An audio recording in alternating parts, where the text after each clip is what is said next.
This is KGW News at Sunrise. Get in touch with the primary healthcare provider, see if there's something that you qualify to take to get your symptoms better. But ivermectin's not worth it. The drug is used to treat parasites, but despite pleas to stop taking it for COVID, stories of poisonings continue to rise. We talked with the medical director at the Oregon Poison Center about the people who are ending up in the hospital. We also have an update this morning on the national search for Gabby Petito. The FBI found a body in Wyoming and said it matches Gabby's description.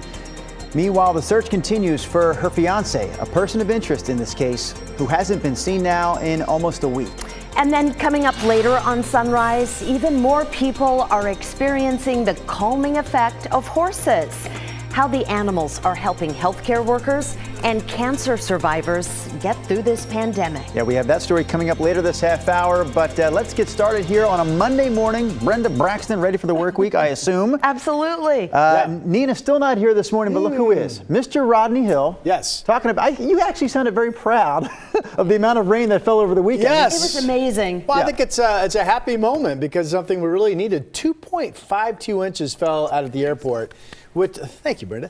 which was on the high end of what any of the weather models were showing. So we really squeezed out every drop that looked to be a possibility. Here are the temps this morning. That rain chance is long gone. Just like that, our 7 days mainly dry. We do have some fog pockets out there this morning. Temps have fallen off into the 40s. You see mid-40s up in Hillsboro. McMinnville, good morning. You're at 48. 52 degrees out in Canby. Here's your bus stop weather. Some foggy areas in the city. About 50 when the kids get going this morning. Then we should have some sun, 64 at noon, and a beautiful sunny afternoons coming. 3 o'clock temperature right around 70 degrees. Nice. Thank you, Rod. We begin this morning with new worries for local restaurants as we head toward fall with the pandemic still a problem. KGW's Christelle Coonway has more on the effort to get outdoor seating areas ready for those rainy days and cooler temperatures. To say the last 18 months were hard on the restaurant business would be an understatement. Well, I mean, it was brutal. But Garrett Benedict now sees the silver lining. COVID really forced us to kind of reevaluate and adjust and adapt on the fly. He's the chef and owner at G-Love on Northwest 21st. They use the outdoor space connected to the restaurant for a patio, complete with heaters. We have basically put as many tables as we can, spaced 6 feet apart, out on our patio space. So we never would have had this level of capacity if it weren't for COVID. The outdoor patio seats as many as the indoor restaurant space, and now with the weather changing, it serves double duty. A COVID-safe dining experience and shelter from Mother Nature. It was pouring rain last night, and we served more customers than we ever have. COVID has made it so that this al fresco dining that we've seen over the last year and a half is absolutely going to continue. Whether rain or shine, G-Love offers dining both in and outdoors. But here at Sebastiano's, winter weather could present a challenge for business. Our space is really small, so our initial business model involved people like walking in and walking out of the deli. Daniel Gold, co-owner of the Sicilian Deli in Southeast, said they switched to a takeout-only model to keep people safe during the pandemic. It's a little challenging for sure in the rain. We don't have seating. We're not on any of the apps. He intends to make up any losses by doing business at the local farmers market. Leverage the brand a little bit and get it out more into the community, even if we're not doing all our business out of our shop. Restaurant owners hope the community support they received throughout the pandemic will continue through the winter months. It was really, really great to see that even with the pouring rain, I mean, we're still Portlanders, and everyone still came out and, supported us. Christelle Coonway, KGW News. So this leads us to our poll this morning. Where do you stand on indoor dining? So far, it's close, but most of you saying, nope, you're steering clear. You can weigh in this morning by searching KGW Sunrise on Twitter. The poll is pinned right there at the top of the page. We'll be checking in on your answers throughout the morning. One of our other COVID headlines this morning involves the FDA Advisory Board's rejection of a plan to give vaccine booster shots to most Americans. Some of the country's top health officials believe that decision will flip, though, here in the coming weeks. So back on Friday, the advisory board suggested booster shots only for people 65 and older and high-risk populations. But Dr. Francis Collins from the National Institutes of Health says that recommendation was only based on a snapshot of data. Yesterday on Fox News, he said there is more data that shows vaccines lose their effectiveness over time. And based on that, Dr. Collins says he believes there will be a new decision in the coming weeks that will extend booster shot opportunities to more people. 5 people have been hospitalized in Oregon after taking ivermectin to try and treat COVID. Federal, state, and local health officials all say this is not an effective or safe treatment. Ivermectin is a drug meant to treat parasites in people and some animals. Since August 1st, the Oregon Poison Center reports 25 cases of people intentionally misusing ivermectin to treat or prevent COVID. The 5 who had to be hospitalized had a variety of symptoms, from mental confusion to seizures. One of the things that we've been seeing is a lot of people who are purchasing veterinary products or veterinary ivermectin to treat themselves. It's really difficult to get the right dose for a human from a veterinary product. And most of the cases we're talking about here are people who have done that. They've tried to get the right dose and made a mistake or just miscalculated and can get really, really sick. And we've even had people go to the ICU. Doctors say the best way to prevent COVID is to get vaccinated. There are some treatments that help, including monoclonal antibodies. The FDA gave it emergency use authorization, and at least 30 hospitals are using it on high-risk COVID patients. Let's get to some other local headlines now, and we start in Salem, where later today, Oregon's legislature will get together for a special session to take up the issue of redistricting. Ultimately, how the state's districts are divided up decides who represents us on both the state and federal levels.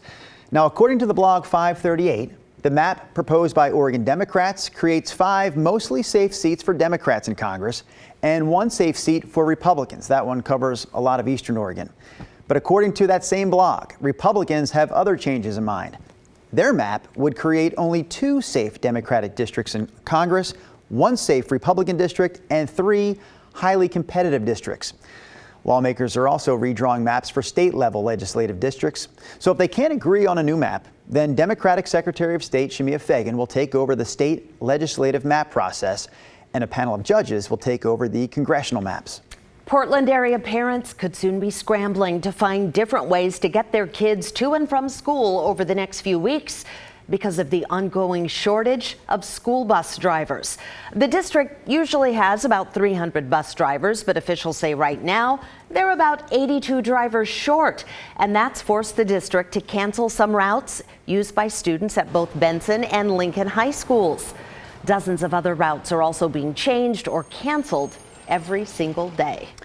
A fire damaged a historic building that celebrates Portland's Black history. KGW's Galen Etlin brings us the story of the passionate group of people who are working to restore that building. High-powered air machines are drying out this event space at the Billy Webb Elks Lodge in Northeast Portland.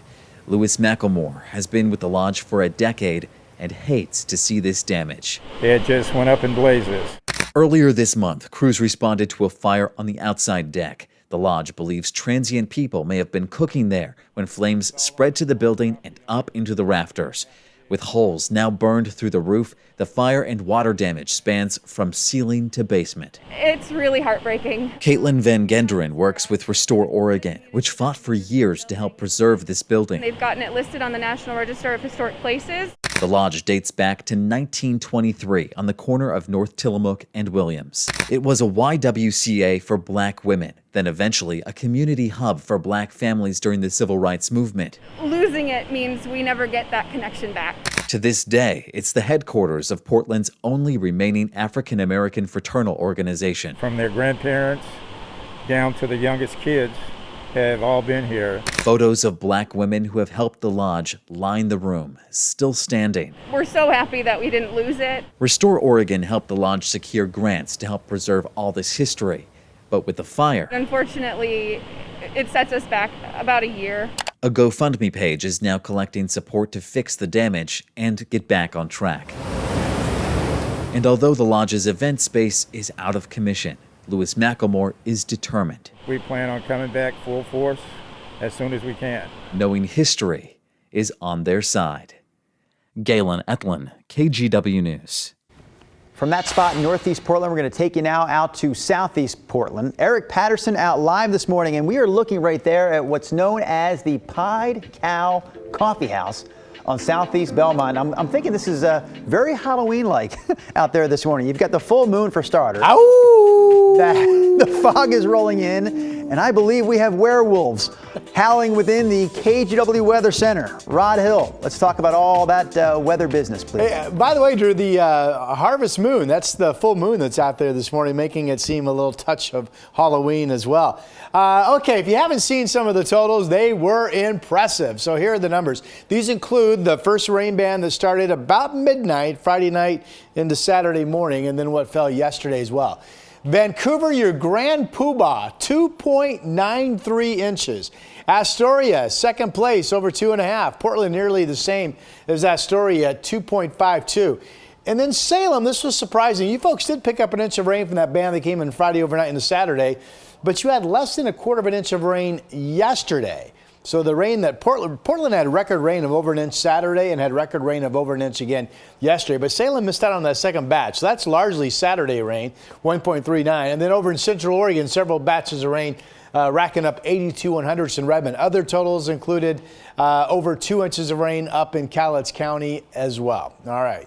So we had the rain that we so desperately needed, and now we're dry and we have this.